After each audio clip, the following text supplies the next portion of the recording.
like Aaron's got it. Oh, there it is. Now it's intimidating. Yep. All right, well, that was cool. Thanks for that little intro, guys. I thought it was cool that it talked about what we think we're doing, what we're actually doing in college. And my presentation sort of has to do with maybe what we should be doing while we're in college. You use the clicker. I forgot to grab that. Already dropped the ball. So my presentation obviously is about college and your relationship with God. Kind of talking about what that looks like, what is a relationship with God, and how does that look like in college. Okay, so first of all, college itself is an opportunity for a lot of things for us. We get to transition from the way life used to be into kind of like the new adult world. Like I remember, like when I was at home, thinking that college was going to be something fun, just like high school, where I would just go and like my real life would be back at home waiting for me when I came back. But that's not how it is, It's like a transition to a new kind of life in the adult life. And along with that, in college we get to explore like what we're going to do, who we want to be, like our career path. Our classes prepare us for that, really get us to look at what our future is going to look like in the long run. And above all, I think college is really kind of about self-discovery, like learning who you are, like learning like to be real with yourself, I guess. Because I mean, you can, for your whole life, you can say you want to do one thing or another, say you want to be 100 different things when you grow up, but ultimately you have to make that decision, and college is the place where you do that. That's kind of scary and kind of awesome at the same time. So for me, my own personal like opportunities in college, I came into college wanting to be a pastor. I have taken one semester and that hasn't changed so far. I still want to be a pastor. And like going into that career field, I've had some unique opportunities. With religious studies classes, I get to study the Bible for school. I mean, that's kind of awesome. Like I get to learn about God and explore my faith for class, and it's fun. It's great. I get to learn about different theological perspectives and the history of the Bible. And throughout the whole of last semester and so far this semester, that's been my favorite part about college, is really getting to explore and learn more about the Bible and my own faith. Also, like through talking with Pastor Jeremy, who unfortunately is not here tonight, although he normally is, I've gotten to become familiar with like the process of becoming a pastor, and it's a lot more complicated than you might think.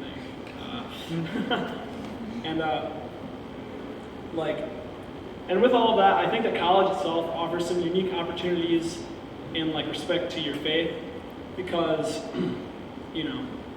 it's just a different kind of experience than when you're at home.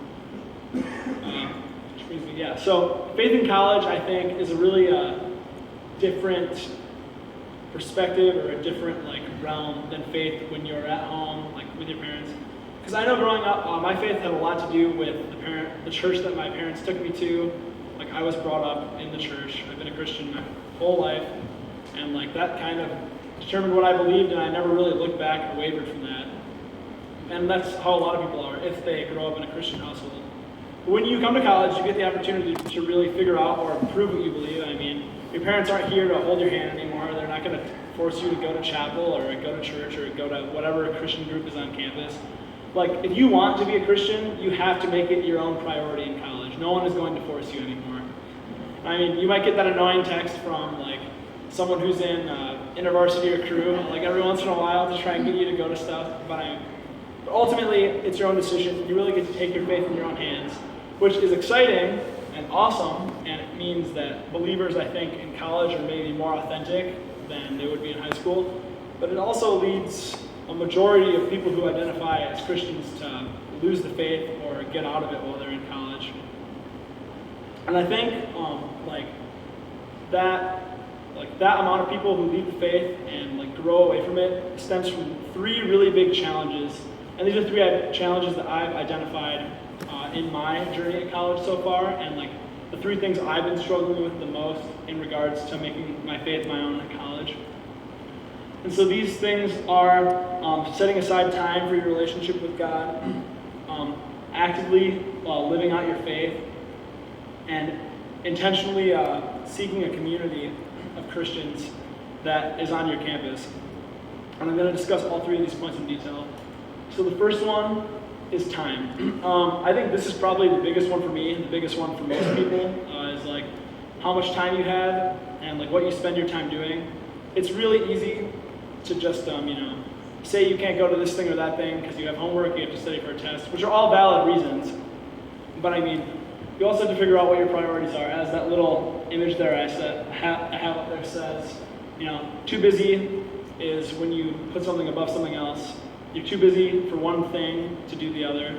Like I'm too busy doing my homework to go to church, or I'm too busy sleeping from my swim meet to go to church. I pulled that one a lot on myself. But college is super busy, and there's always something that you can be doing. Maybe something more fun, maybe something more interesting. I know, before I was doing this, a couple of my friends were like, "Hey Troy, why don't we go play video games, or why don't we go do whatnot, or whatever." But I try to make this a priority here, and I can't see. So my passage up there, I think, kind of reflects this idea, even though it doesn't deal with time per se. But it comes to us from Mark chapter 12, verse 30, and it's the greatest commandment, the first commandment, as Jesus says. You shall love the Lord your God with all your heart and with all your soul and with all your mind. I think that if that is the greatest commandment of a Christian, and that's like our biggest call, first and foremost, that our relationship with God should be a huge priority in our lives, and that should be reflected in how we manage our time as well. Because pretty much how you develop a relationship, I think, has to do with how much time you put into it. Because if someone is your best friend, that's usually the person you spend the most time. You spend the most time with them, you talk to them the most, you're the most intimate with them out of all the people that you know. And I think that's the kind of relationship we need to have with God if we're called to love Him with all of our being and everything that we have. And that's something that's been difficult for me. But a strategy that I think is really helpful in regards to time and everything, something that I've started trying to do lately, is setting aside a little bit of time each day to kind of give that time over to God. Whether it's 5 minutes, 30 minutes, an hour, whatever you can give. I think it's important to spend time on your relationship with God every day. And it's easy, as I said before, to just say, "Oh, I'm too busy, I can't do that. I've got too much going on." But oftentimes, I feel that the days where I get the most done, or I'm most energized and I'm most happy, is when I give that time to God and I allow myself to be renewed and refreshed. And the next verse up there from Revelation chapter 3, verse 20 is very encouraging for that.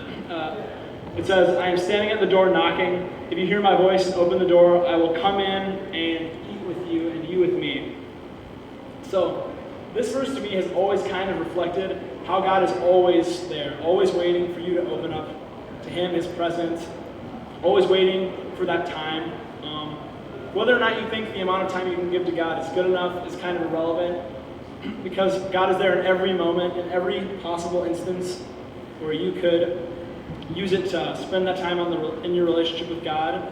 God is always willing and is always ready to do that, and is just waiting for you to open the door and be in community with you. So I think that is a very encouraging fact, and it's something that's really awesome that we have a God that we can just be present with at any time we want to, just by ourselves, anywhere we are, no matter what we're feeling. God is always willing to come and meet us where we are, and I think that's really awesome. So the next challenge that I really struggle with is what you might call living like a Christian, or putting your faith into actions. And I've always heard that from people, but whenever people say that to me, I kind of always just think in my head, well, what does that look like? What does that even mean? Am I supposed to do everything the Bible says? Am I supposed to live perfectly? Well, I don't think that's necessarily it. But as James says in his letter in chapter 1, verse 22, be doers of the word, not merely hearers who deceive themselves. So I think this really has to do with the fact that, as much time as you can spend reading the Bible, studying, and that's my favorite thing to do, is studying the Bible. I'm a academically based person. I like to look at the Bible and think about it in what can I get out of this? What's the what's the history behind this, like what's the whatever. I really like to look at the Bible in that way. But you also have to recognize that there's a purpose for everything that's written in the Bible. There's something that you can take from that, and that might be different for different people. I mean, I know different people get different things out of verses than I do, but I mean, whatever the takeaway is there, and that's something that you need to take and apply to your life, because I mean, the Bible isn't just some static piece of text that we read that was written 2,000 years ago. It's something that can profoundly impact and come into our lives. And I mean, I think that living out your actions by the Word and by the will of God is a hard thing to do. But if you bring it back to the first challenge about time, and you spend time with that relationship, changes in your actions kind of flow from that personal relationship with God, where you really connect and you really spend time thinking about God and His impact in your life. And if you let that kind of relationship synthesize over time, that leads to pretty radical change in action. And so that's been my focus and my challenges with living out my faith on campus. I've kind of been always bringing it back to being honest with God about myself and who I am, and being present with God when I'm spending my time with Him, giving up things that I don't want to let go, or talking to God about things that I want to do or don't want to do, and just being really real about your challenges, because I think that's really important. Because if you're going to have a relationship with God, you can't pretend you can keep things in your heart and just give over certain pieces of yourself and not really reveal the whole picture. And that's something that can only really be done by having that time with God where you're intentional. And all that time is great, and all that time with God that you spend alone in your relationship might bring you closer to living like a Christian, being Christ-like. But ultimately, without a Christian community, all those things are a little bit trivial, because at the end of the day, your faith really isn't about you and how you grow as a person. Because as Paul says in Ephesians, in Him the whole structure is joined together and grows into a holy temple in the Lord, in whom you are built together spiritually. So this verse for me really kind of reflects the idea of the body of Christ. We are all kind of joined together in the Spirit. And I think that's really cool, because knowing that God's Spirit dwells not only within me, but within all of my Christian brothers and sisters in the world, gives me this feeling of a profound connection to other people and to fellow believers that really strengthens my own faith. And I think at the end of the day, since we all are temples of God's Spirit, and since God moves and breathes with His Spirit through every believer, I think we have to realize that our relationship with God isn't just a one-to-one thing here. It's everywhere, the whole world. Our relationship with God boils down to our spiritual relationship with Him and our relationship with other people, which is a huge part of our spiritual relationship. So I think because of that, and because our relationship with God is not only just between the believer and God, it's also between all believers together in a community that forms the body of Christ, and that we are all one. I think that finding those communities, finding a Bible study or finding a group of Christians that you can really be in community with, and it doesn't have to be something big like church or even chapel. If you just had a group of friends who were all authentic in their faith, they were serious about the Christianity, wanted to really make it a part of their life and make their relationship with God and other believers a priority, and make that shine in their life. And that's extremely important. I don't think someone can get as close to God's standard as possible by living alone or by isolating themselves from other believers or being a monk or whatever. I mean, it's relationship with other people is extremely important, especially since we are called to minister to other people. We're called to share our faith. And like that also includes sharing ourselves with other believers, I think. So, the bottom line, what is Troy talking about up here? Is he just rambling? Does he have somewhere he's going with all this? My real, what I really want everyone to take away from this is that college, while for a lot of people, it might be the end of their relationship with God. It might be where they stop their walk with faith, where, like as in the parable of the sower, like with the weed, with the thorns, it gets choked out of their life. Their faith is like taken away from them because they're too busy for it. Like, it's just, sorry, I think I'm wrong. It's like a really powerful experience, and